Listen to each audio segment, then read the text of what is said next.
Ang pinaka-notorious daw ho na pinagbumulan ng korupsyon ay ang flood control project. Nako, isa yan. Ito na nga. Kabilang dito ang dredging project kung saan umaabot sa 50% ang kickback. Nako po, ang tindi. Ang presyo ay 1 billion, 500 million ay wala. Hindi mo makikita sa project. Eh mabuti pa nga ito, ginastos yung kalahati dyan. Ang tawag daw sa contractors. Contractors. Nako. Contractors. Eh, Congressman na, contractor pa eh. Alam mo dyan, sa mahabang panahon, ito di ba, bilang mga reporter, ang tagal na natin ito naririnig di ba? Ayan, totoo ka. Oo, mga batang paslit pa tayo, Ang problema, may mga aligasyon wala naman nagpapatunay. At saka wala naman naglalakas loob na magsalita ng ganito. Ang kagandahan nito, mismong ang presidente ho ng Pilipinas ang tumitindig at tumatayo. At kapag ka ang presidente ng Pilipinas ay talagang may isang salita, pag sinabi niya, magkakaroon ng 25 pesos per kilo na bigas. Nagkaroon after 3 years, di ba?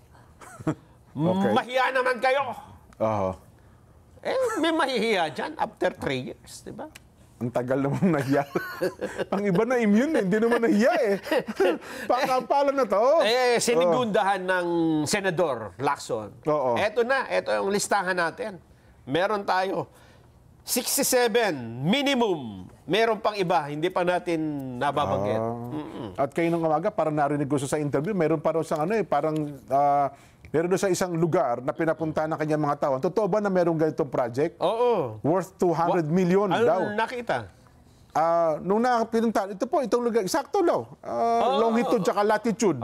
Siyempre, specific yun. Doon yan, sa project proposal. Nalagyan ng 200 million worth na project. Pero wala doon sila nakita eh. Nako po. At ang matindi pa, Nelson, after how many months, nagkaroon ng panibagong proyekto, same place. Doon din, may budget din. Bagong budget. Oo. Another 200 million pesos. Yan ang... Pero wala din daw na itayo eh. Yan talaga yung racket, no? Yun ang... Yun ang racket na paulit-ulit na nangyayari. Kawawaho ang mga mamamayan. Mabuti kami ni Jen, medyo nakakaalwan-alwan ng kaunti. Pero kayo po na nanonood sa amin, na alam naming walang-wala. Ayan, nako. Tayo po yan eh. Tayo po ang...